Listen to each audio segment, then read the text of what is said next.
Supongo que en los últimos años han escuchado un extraño término llamado la Fórmula Marvel, la cual pues al parecer es el procedimiento por el que siguen todas y cada una de las películas del Marvel Cinematic Universe para llevarse a cabo y que éstas tengan un rotundo o moderado éxito. Al parecer esto ya se ha plantado bastante en la mente colectiva y me llevó a pensar si realmente esta fórmula existe o cuál es para empezar.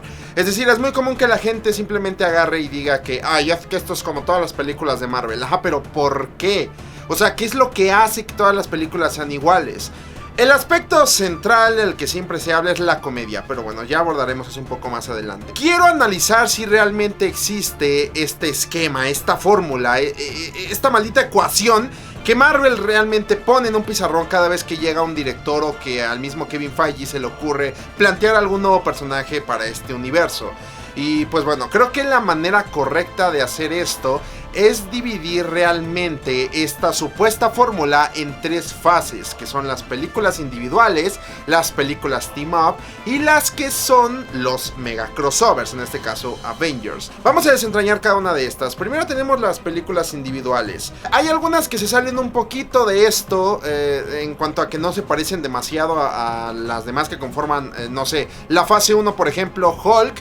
No se parece casi en nada a la del Capitán América o a Thor. Esas dos ya tenían algo un poquito más conectado en cuanto al estilo. Pero también, por ejemplo, la primera película de Iron Man se sentía como un monstruo totalmente diferente. Entonces, bueno, tomemos aquí de lo que pasó desde Iron Man 2 hasta Avengers. Que, bueno, aquí lo que pasa es que tienen un exceso de comedia un poquito más elevado. De hecho, es algo que caracteriza muchísimo a Marvel. No es un secreto para nadie. Les gusta... digamos que soltar un poco la tensión con alguna broma o algún chascarrillo interesante por ahí. Algunos funcionan, algunos no, a algunos les gusta, a otros no, pero bueno, eso ya es cosa de cada quien. La comedia es el primer punto. El segundo es que los villanos se desarrollan con habilidades similares a las del personaje principal. Iron Man incluso lo tuvo, Ironmonger, el Capitán América tuvo a Red Skull, Thor pues bueno tiene a Loki que también es un asgardiano entre comillas, y pues bueno Hulk tenía Abominación. De esta manera, digamos que te pueden saltarse mucho del desarrollo del villano, porque, bueno, como tienen conceptos similares al del superhéroe, dan por hecho que la gente ya está entendiendo de qué va a ir la pelea. Simplemente Hulk es un tipo fuerte y Abominación es un tipo fuerte. Entonces chocan y eso es todo. No hay que jugar demasiado con ello, lo cual es parte de la fórmula que lo simplifica todo demasiado. Ahora pues... digamos que las individuales actuales ya son más bien como preludios de los crossovers. En un principio se iban planteando para meterte ideas nuevas para que al final todo convergiera en las películas de Avengers. Sin embargo, ahora ya no son tanto así. No es como que te quieran contar la historia de Capitana Marvel, simplemente quieran hacer que esa película sea un preludio, digámoslo así, de Avengers Endgame.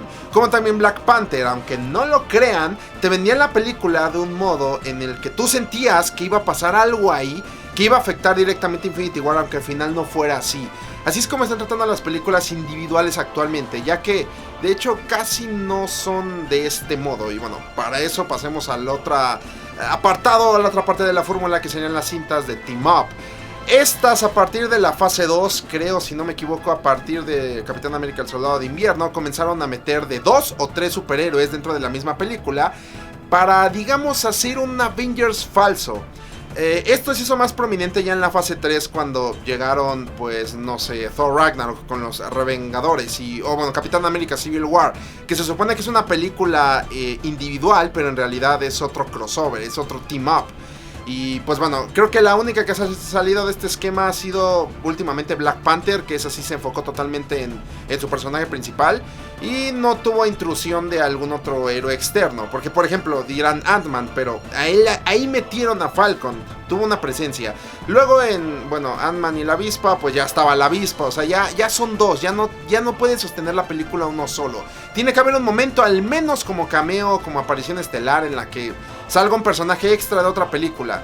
Spider-Man Homecoming pasó con Iron Man y bueno, ya me están entendiendo.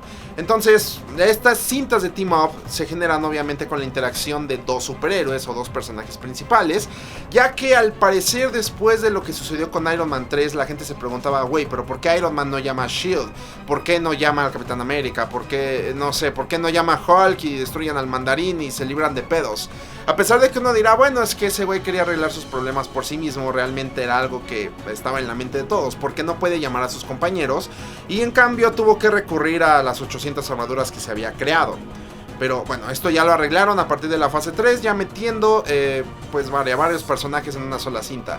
Además de que esto ya no se pueden interpretar tanto como, digamos, una película totalmente individual, sino que ahora ya son mini eventos. Veámoslo de este modo, las películas de Avengers son los mega eventos, los mega crossovers, y en cambio ya lo que sería Thor Ragnarok, lo que sería Black Panther, lo que sería todas las películas de la fase 3, al menos las actuales, vaya, ya son mini eventos de cómics, esas miniseries extrañas donde de pronto te cuentan una historia que, a pesar de que digamos no es súper importante para entender el crossover, te ayuda a comprender cómo el mundo va cambiando. Por ejemplo, no vas a entender en Avengers Infinity War por qué los Vengadores están separados si no viste Capitán América Civil War.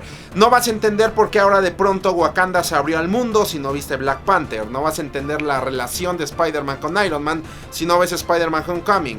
Y a pesar de que Infinity War tiene su propia trama y sus propios personajes y pues prácticamente su propio villano, tienes que haber visto todas las anteriores que tienen estos mini eventos para poder comprender bien todo lo que está sucediendo. Y eso es algo que se diferencia muchísimo de la primera fase y algunas películas de la fase 2, ya que estas estaban cerradas dentro de su mundo. En cuanto empezaron a plantear las gemas del infinito, ya todo estaba más conectado. De hecho, bueno, si recuerdan, por ejemplo, la primera y segunda película de Iron Man tenían sus referencias, pero eran solo eso, eran toques que estaban en el fondo, mientras que ya a partir de la mitad de la fase 2 y ya empezando la fase 3, todo está íntegramente conectado y ya no puedes entender muchas veces una película sin haber visto una anterior. Y hablando justamente de Avengers, pues vamos también con la tercera fase, que es la de los mega crossovers. Curiosamente esta se va a dividir en otras dos. Primero tenemos los normales, en este caso que serían Avengers y también Age of Ultron. Estos, pues bueno, tienen conflictos entre los personajes. También Infinity War los tiene, pero esa ahorita explicaré un poquito más cómo está ahí el asunto. Los personajes están peleando constantemente, nunca llegan a un acuerdo, tienen diferencias. El villano se relaciona de alguna manera directamente con cada uno de los protagonistas. Es decir, bueno, por ejemplo, en Avengers 1, pues Iron Man estaba conectado con el cubo debido a que su padre lo había estudiado. Capitán América también estaba conectado con el Tesseracto. Thor, pues obviamente tenía la rivalidad directa con Loki. Black Widow tiene esta necesidad de salvar a Hawkeye, que está siendo controlado por Loki. Y también pues este personaje al final pues tiene su problema personal con Loki, pues porque se metió en su cabeza.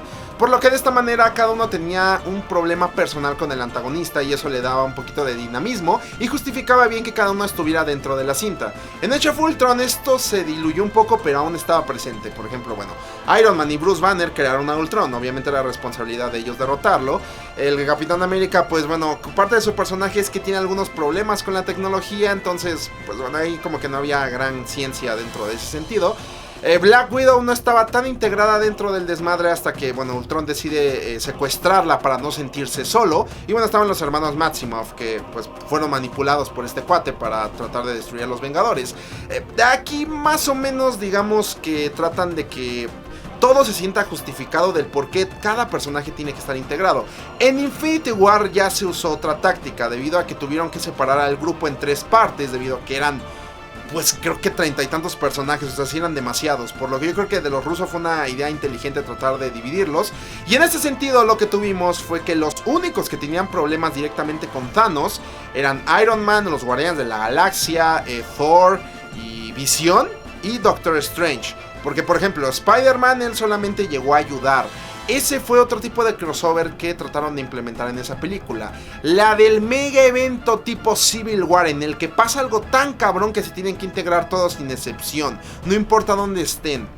Entonces, en este contexto, pues empiezan a meter a otros personajes. El Capitán América, de hecho, no tiene por qué tener una rivalidad con Thanos. Simplemente quiere detenerlo porque entiende que el conflicto es realmente grande. Wanda también está integrada ahí con Thanos porque quiere proteger a su marido, a Visión. Pero algo interesante es que como la película se dividió en dos partes, podríamos decir que los rusos hicieron una jugarreta ahí medio rara e inteligente para que todos tengan el problema personal con Thanos en Endgame. Digo, eso ya creo que es obvio, ¿no? Pero habrá que esperar cómo lo desarrollan en la siguiente película que está pronta a salir. Pero recordemos esto, si regresan los héroes que murieron por el chasquido, obviamente esos van a tener un problema directo con Thanos porque los mató. Y en cambio, los que están vivos, pues están furiosos por lo que este cuate había hecho. Así que esa relación de que todos tienen un problema muy personal e íntimo con el antagonista sigue presente incluso en las últimas dos películas de los Vengadores. Solo que en este caso trataron de dividirlo un poco para que no se sienta sobresaturada la película. Porque digo, no es como que yo sienta que Mantis tenga que tener alguna especie de conflicto con Thanos, ¿no? Pero pues, en fin. Y bueno, como unas cuantas conclusiones que creo que son buenas desarrollar o tratar de explicar aquí. Bueno, para mí personalmente, pues sí, Marvel tiene una fórmula y de hecho tiene 3, pero están repartidas entre 22 películas, lo cual en efecto, la repetición de estas constantemente, que de pronto es un crossover, que de pronto es una película individual.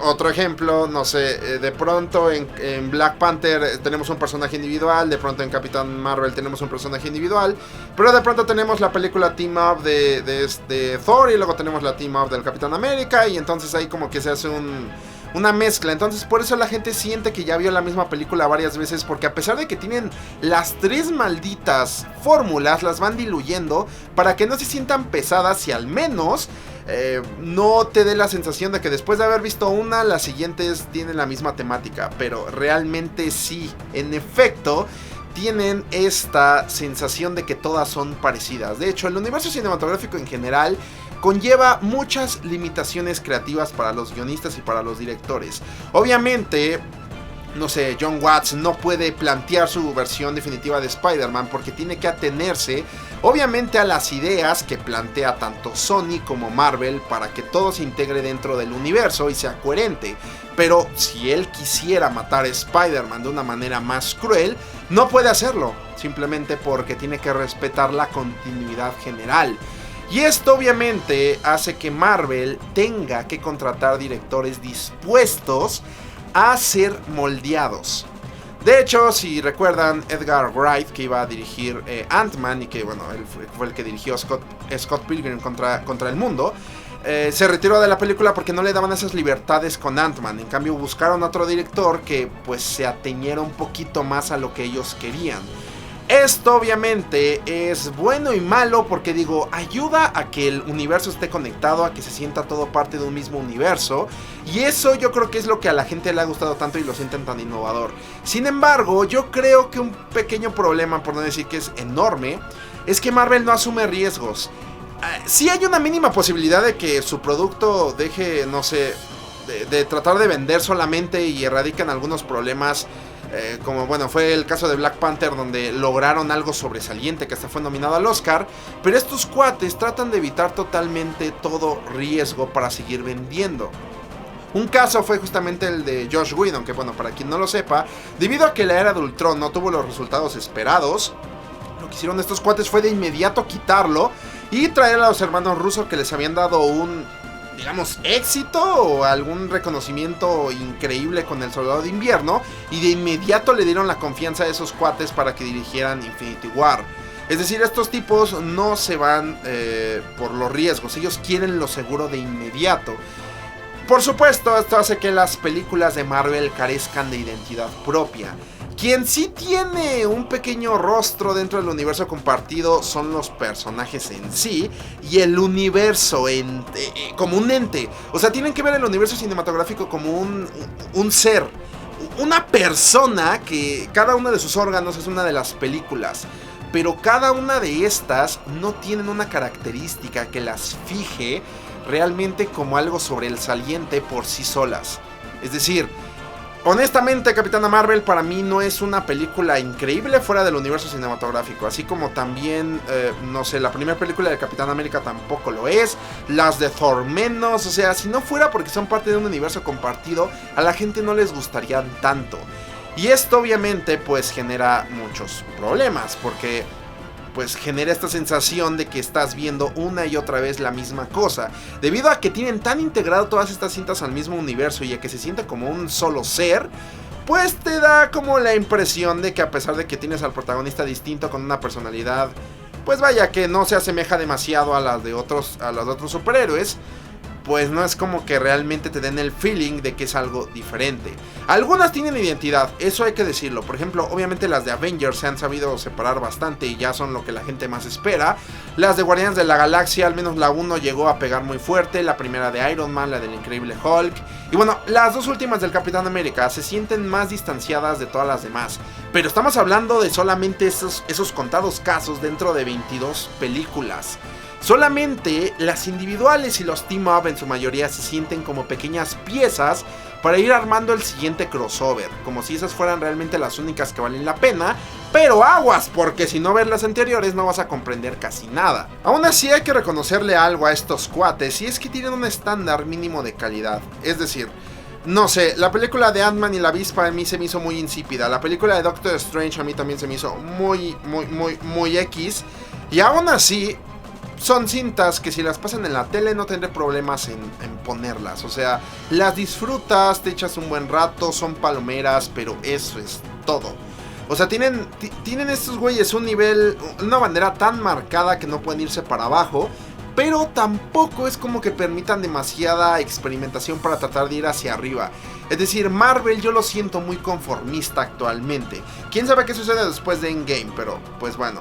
Habrá que ver, porque de hecho a mí me gustaría que sí cambiaran un poquito esta fórmula, ya que si bien han ido integrando cosas interesantes, como bueno, antes eran puras películas individuales y ahora ya están las team up y ahora los crossovers ya son muy grandes, pues bueno, tendrán que generar algo interesante para que la novedad no se pierda, porque digo, estos superhéroes ya llevan 10 años y la gente en algún momento se va a cansar de esto. Y yo me pregunto, o sea, después de Endgame, después de que ya explotaron prácticamente todo lo que han podido desarrollar, ¿qué es lo que sigue?